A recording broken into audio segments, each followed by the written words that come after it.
About 3.5 years ago, VanillaSoft, the industry's most successful sales engagement platform, hired Perry-Martel International, an executive search firm, to conduct a search for a critical role in their senior leadership, that being Chief Marketing Officer. According to AdWeek, across the corporate landscape, the length of Chief Marketing Officer's tenure with a company is becoming shorter, with the average now roughly less than the amount of time it takes to get a college degree. That's why this series is titled How to Avoid the CMO Money Pit. With that short a tenure at the senior executive level, let's face it, everyone loses. Hi, this is Peter Clayton with Total Picture Media. In this new series, I'll take you inside the search, the hire, and the results of VanillaSoft CMO search. Having covered the talent acquisition, recruiting technology, and HR technology space for well over 15 years, I can tell you CMO roles are the shortest lived in the C-suite. Why? Expectations rarely live up to the reality. Also, according to a Marketing Dive brief, aside from overseeing all branding, marketing, and advertising activity, including much or all of the related tech, many brands now are also expect the CMO to bear key responsibility for customer experience, personalization, and company revenues. In other words, you're going to need a unicorn as a CMO, and there aren't many of them. VanillaSoft, having a unique perspective on the market, knew they had to go outside to fill this role. In this video, we'll take you through the process step by step. The first episode is titled The Setup, Finding a Unicorn, and features the principals of Perry-Martel International, David Perry and Anita Martel, and Daryl Prail, the unicorn. Enjoy.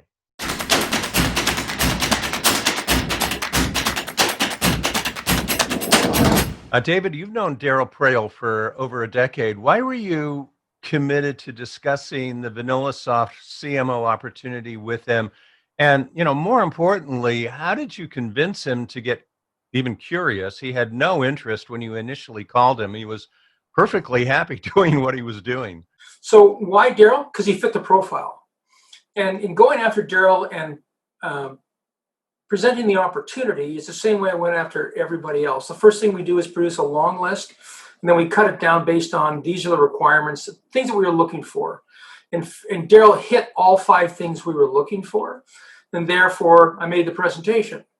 And when he said no, it is what it is, right? I assume that's my inability to articulate my value proposition, and Daryl would laugh and say, yeah, you didn't do well. So I just repackage and represent and repackage and represent. And at one point I finally said, Daryl, you know me. I know you. Enough. I know you're not looking. I just want you to go and have a meeting with these guys. He approached me out of the blue for an opportunity he was filling.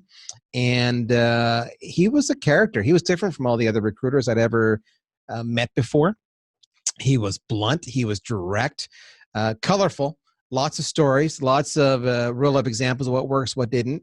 And for the first time ever in a recruiting process, seemed to care as much about me as he did about the employer and making a successful arrangement, shall we say, between the two parties. And what I loved about my experience the first time with David was that I always knew what was going on. I had both an advocate as well as a counselor, as well as somebody who would tell me as it is, whether I wanted to hear it or not. So that was refreshing. And that's how we began. Not your typical start of a relationship, but and it's only been that way again over the years. So he's a character. So the first thing you have to understand is Daryl was like, yes, I do know Daryl. I've known him for probably 10 or 15 years. I recruited him into another opportunity 15 years ago. He did a fantastic job. But he was just one of, literally, I counted this morning in the record book, because we produce a binder at the end of every search that says, here's what we did. And there were 156 candidates. He's actually second from last in the list, because it's alphabetical, according to where he was at the time, the company. So Anita, Daryl refers to David as a character more than once, actually. What do you think he's referring to? After all, you know this guy better than anyone. David has quite a sense of humor, and he uses that sense of humor throughout the whole process. Whenever we meet anybody, whenever we interview people, it puts them at ease. He also is the type of person that really thinks outside the box. So when people are usually stopping at a certain area, he'll look around and he'll find other ways to be able to reach out to them. The other thing too is he's just not afraid to talk to anyone. He talks to everybody in sight. So this breaks down a lot of barriers and it makes things go much, much smoother. Here's Daryl's perspective.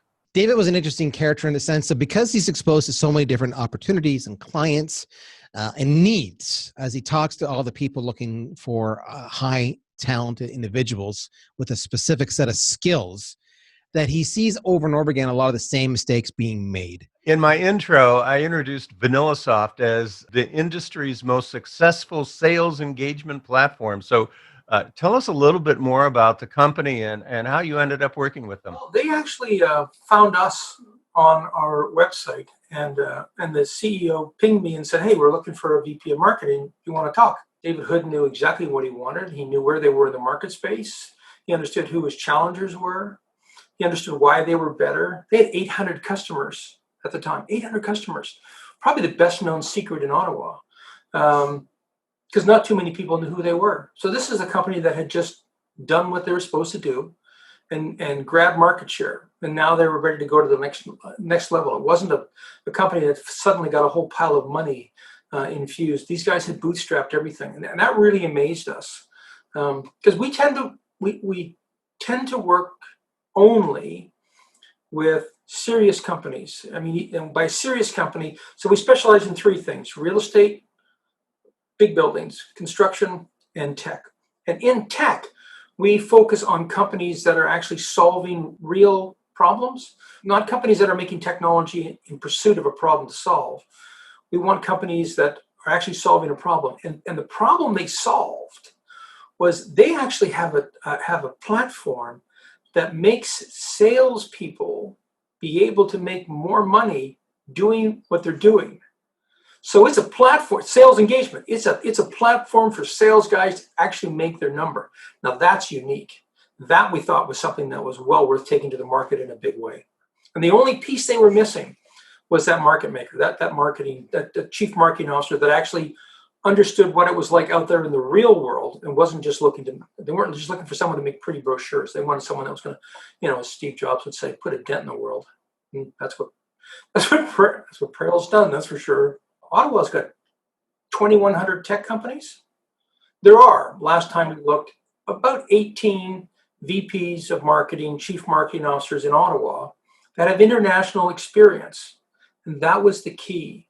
We needed someone who had international experience and can go up against American companies, European companies, and go toe to toe, not just local talent. And that was the deal. And we knew that by doing this, we were going to help this company grow, and we did. I mean, I don't think we can't tell you this, but a year later, Daryl had already hit his 3-year objective at the end of the first year, and they came back to us and asked us to hire, 87 more people, and we said, it's not what we do. So we hired a director of talent acquisition instead, and put her in. And I've been recruited multiple times throughout the years, as happens, and every single time I'd actually said no.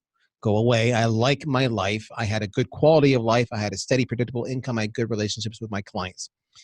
So I actually, despite having a personal relationship with David, I wasn't interested in his overtures towards me and the opportunity with VanillaSoft. What was interesting about that situation was that David knew aspects of the opportunity and the company and the people who work at the company that obviously I did not. So when I rebuffed him initially, he persevered. And finally, by about the 4th time, he basically yelled at me as friends and professional colleagues can do. And essentially said, Prail, do this for me. This is a good fit for you. This is a good fit for them. I wouldn't waste your time. Only he said it perhaps more directly and more colorfully. And based on knowing David, knowing his ability to identify opportunities, his talent, his discerning eye, and his tendency to protect not just the employer, but the employee, me, because I've seen it firsthand. I did it. So, and then of course, the last thing you can do is tell David that he's right, because then he just lets you know that he's right. So, which is part of his charm. Dave, I've known Dave for 40 years now. And even though he looks much younger, Thank you. He's very tenacious, and he doesn't stop until if he's committed to something, he won't stop until the job gets done. And I always found that a very encouraging and grounding quality about him. It's one of the things that one of the things that attracted me to him in the first place was because of that. And when we started our business, I knew at that point that we would be in pretty safe. It was a pretty safe bet if the business grew and continued to grow, that together, and just with that quality that he has of being so tenacious, that we'd have success. Can you speak a little bit to how David's and yours approach to something like the VanillaSoft opportunity as a team, working as a team? How do you go into an assignment and split up the responsibilities, so to speak? We both look at things in two different ways. Mm-hmm. So David is very technical. He'll look at all the qualifications, all of these types of things that they're looking for, whereas I will look on the human side, and I'll look on usually I'll be very quiet in interviews. So when we start a project from start to finish, we are both in the room for every single step. So the interviews with the candidates, the interviews beforehand with the client to get to know the client, figure out what their strategic plans are, where they want to be, how they want to go about doing the search, what they're comfortable with, what they're not comfortable with.